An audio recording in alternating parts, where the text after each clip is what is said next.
Kwa hivyo ukiwa unayo tayari uwezo, Mwenyezi Mungu amekuafikia kwenda, nia ya kwanza qasdu baitillahi alharam, kwanza ni kuikusudia nyumba ya Allah tukufu, ndio neno hija ake yasema bifathi alhai hajju, naweza kusema hajju, lakini wakasriha pia wayajuzu kasriha, inafaa pia kuribia kasiri kaja hijju.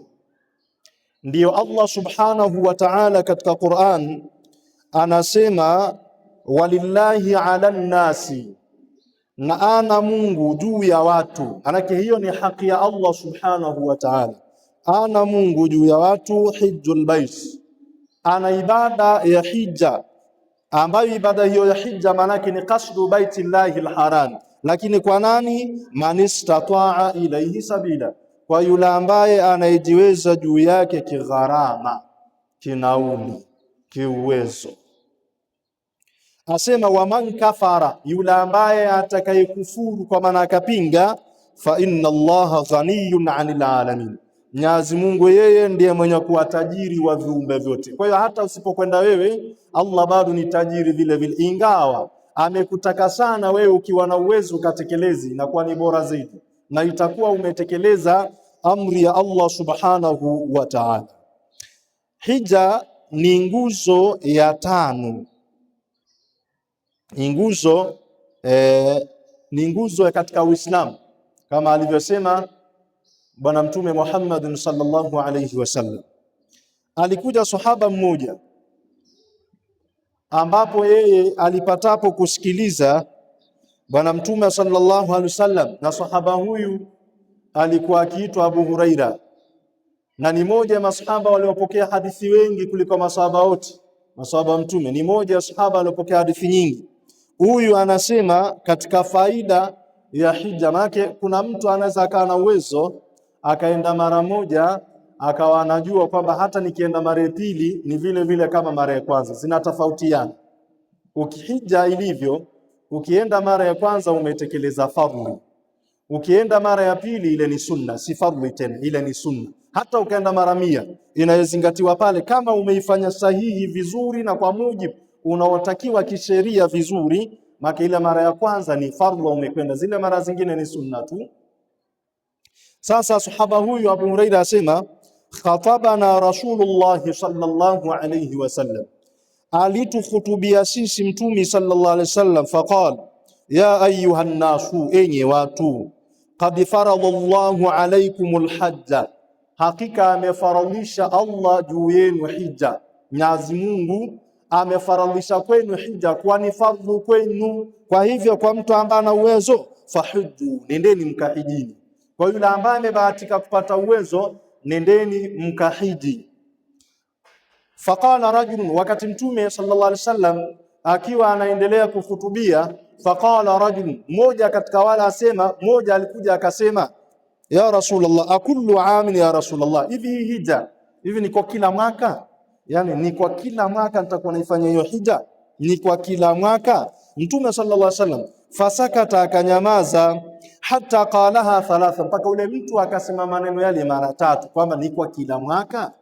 Yani nitakuwa nikihiji mara ya kwanza na mwaka mwingine na mwaka mwingine ni mwaka mwingine, hivyo ni kwa kila mwaka.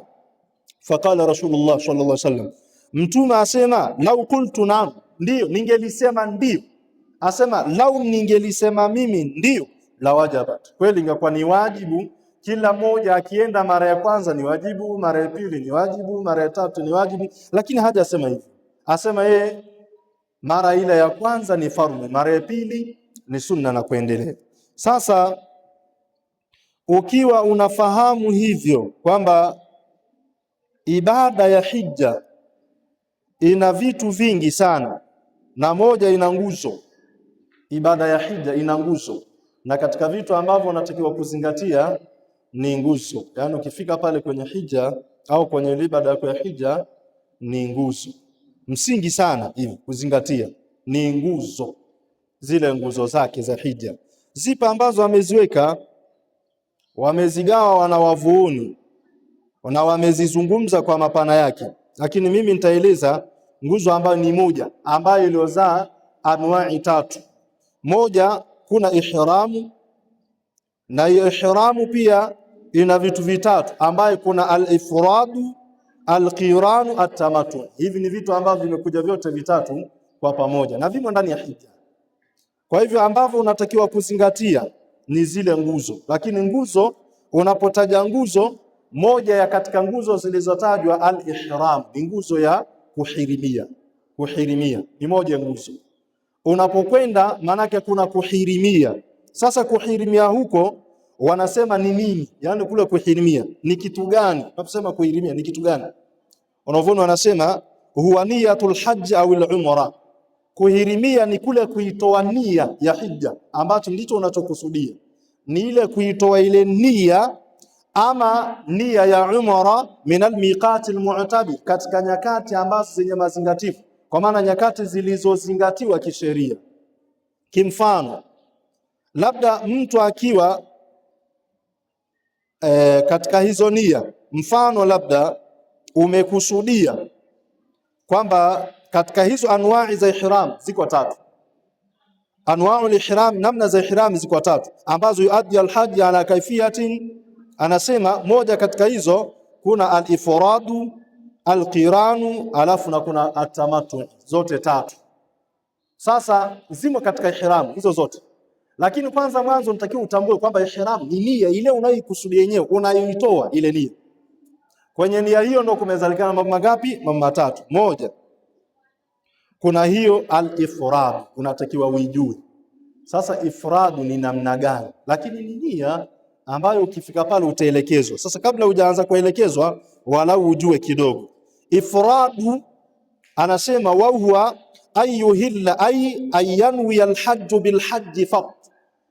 Unaposema ifradu ni kunuia hija tu peke yake. Yani ifradu ni kule kunuia tu hija. Kumbuka hapo ndani yake kuna umra pia. Sasa wewe ukanuia tu hija basi, ambayo nia yake ukasema labbaik allahumma bihaji, kwamba nanuia na kuitika labbaik ya Allah kuhiji hija hii ambayo ni hiji.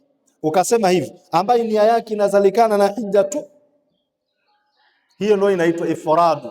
Ifradu ni kwamba wewe kunuia nia ya hija tu. Lakini unapokuja qiranu ni kunuia vitu viwili kwa pamoja, kwa maana unanuia hija na umra vyote kwa pamoja, ambayo nia yake inakuja kwamba unuie labbaik allahumma labbaik allahumma bihajjin au al-umra, au unaweza ukanuia labbaik allahumma bihajji wal umra, kwamba nanuia kuitikia labbaik ya Allah hija na umra vyote kwa pamoja, ndio inaitwa qiran.